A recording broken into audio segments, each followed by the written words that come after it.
Welcome to week 3 of Ruth. I hope you're enjoying this book as much as I do. Just to recap, in week 1 we read about the death of Ruth and Naomi's husbands in Moab, Ruth's declaration of love and loyalty to Naomi, and their journey to Naomi's hometown, Bethlehem. Last week we witnessed the providential meeting of Ruth and Boaz, and how Boaz's kindness towards Ruth foreshadowed the redemption of Ruth and Naomi's lives. This week we are looking at chapter 3, in which Boaz begins to take up the role of kinsman redeemer. In a similar fashion to chapter 2, this chapter is comprised of 3 scenes, with the main story of Ruth and Boaz being bookended by dialogue between Ruth and Naomi. Reading from chapter 1. Then Naomi, her mother-in-law, said to her, "My daughter, shall I not seek security for you, that it may be well with you? Now is not Boaz our kinsman, with whose maids you were? Behold, he winnows barley at the threshing floor tonight. Wash yourself therefore, and anoint yourself, and put on your best clothes, and go down to the threshing floor. But do not make yourself known to the man until he has finished eating and drinking. It shall be when he lies down, that you shall notice the place where he lies, and you shall go and uncover his feet and lie down. Then he will tell you what you shall do." And she said to her, "All that you say, I will do." It's clear that Naomi is directing Ruth's actions. She is seeking security for her because she is a foreigner. Ruth has no one to provide for her and no property of her own. Naomi knows that as a close relative, Boaz has a responsibility to help the women, so she cooks up a scheme, as it were, to remind him of his obligations. In a culture where marriages were normally arranged by parents, Naomi is acting as matchmaker. It's easy to stereotype women in patriarchal societies as passive victims, but it's actually common for women in these cultures to skillfully use what is available to them in order to achieve what they want, and we see this here with Naomi and Ruth. If we break it down, we have 2 women, one who is a foreigner scheming to get a male family member to rescue them through marriage. Have you sometimes felt that there is no way out of your situation? Sometimes when we need God to move on our behalf, we just have to use what's in our hand and then trust him. As we saw last week, Boaz has already identified as a Goel, a kinsman redeemer, but it seems that Naomi also has in mind the concept of levirate marriage. We saw this last week when, upon receiving the news of Boaz's kindness to Ruth, Naomi said that the Lord has not forsaken his kindness to the living or the dead.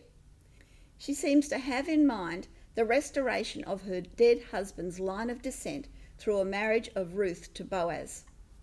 Located in Deuteronomy 25, a levirate marriage was one in which a childless widow was entitled to marry the brother of her dead husband in order to raise up a child in the deceased's name. We saw this in the first session when Naomi urged her daughters-in-law to return to their families because even if she could give birth to more sons for them to marry, it would not be feasible for Ruth and Orpah to wait for them to grow up. Strictly speaking, the situation with Ruth and Boaz was not a traditional levirate marriage, because Boaz was not Ruth's brother-in-law.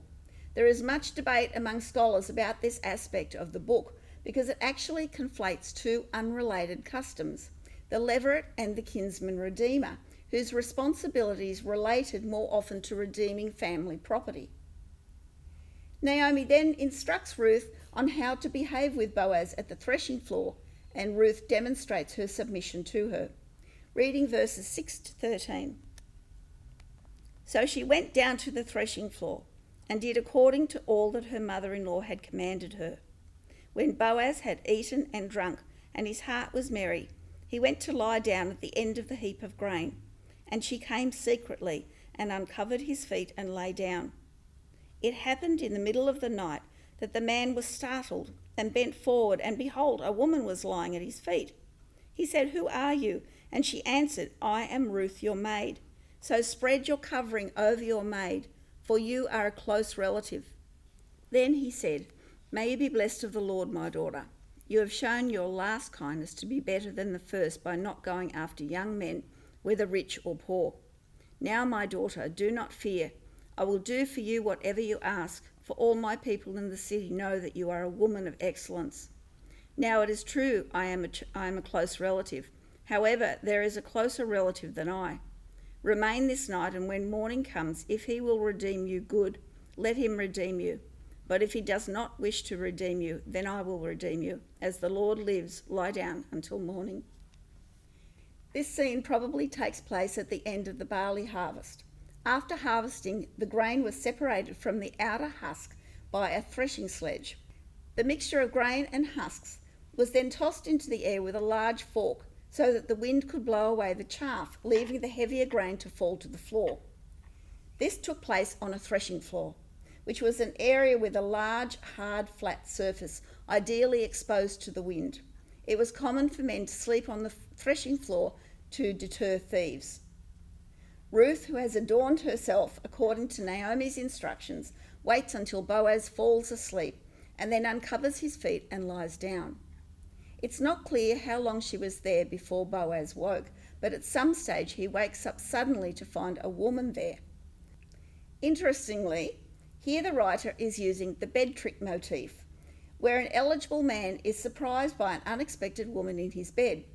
We have seen this 3 times in Genesis, in the story of Lot and his daughters, the story of Jacob and Leah, in which Laban tricks Jacob into marrying Leah rather than Rachel, and the story of Tamar and Judah.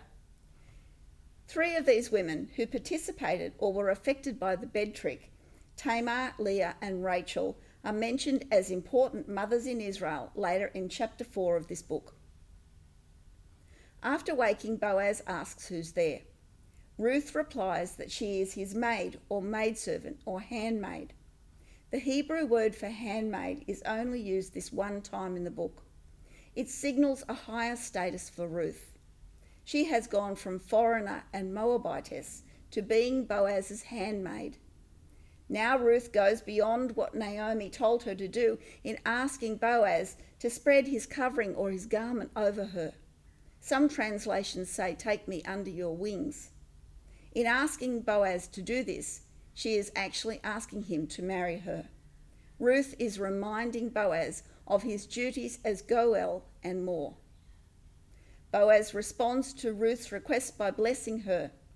He then says, "You have shown your last kindness to be better than the first by not going after young men, whether rich or poor." In the first kindness, Boaz is referring to Ruth's kindness to Naomi. Her last kindness is in not going after younger men, presumably men of her own age. Because Naomi has no other sons, Ruth is actually not bound by the principle of levirate marriage. Even if her status as a foreigner diminishes her chances of marriage, she is free to marry whoever she wants. However, in a further display of loyalty, Ruth chooses to stay committed to Naomi's family. In asking Boaz to fulfill his duty as kinsman redeemer, she is securing not only her own future, but that of Naomi's. Boaz is a godly man, and he tells Ruth that he will do as she has asked. In verse 11, he says that all the people in the town know that Ruth is a virtuous woman, or a woman of excellent character. This attribution only occurs 3 times in the Hebrew Bible, and each time it is given to a woman who is married to a man of social standing. In saying Ruth is a woman of excellence, Boaz is saying that she is qualified to marry him.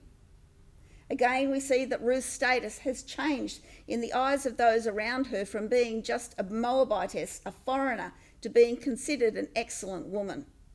Isn't it amazing that a woman of such low social status could be viewed this way within the community? There is one possible obstacle to Naomi's plan for Ruth to marry Boaz. Boaz informs Ruth that there is a closer relative who has the right of kinsman redeemer. He says that he will speak to the relative, and that if this man does not want to undertake his duty, then he will do it. When Ruth goes back to Naomi, she doesn't go back empty-handed, but laden with grain provided by Boaz.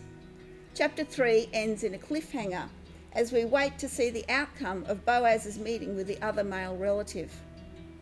Ruth is about faithfulness, kindness, providence, restoration, and women, but it is also about redemption. Boaz is a type of Christ, and his willingness to redeem Ruth and Naomi's situation foreshadows Jesus' redemption of us. All people are empty like Naomi before they find redemption in Christ. Aren't we all like Ruth with nothing to recommend us? We are all foreigners before we find Jesus, but in him we become part of a family.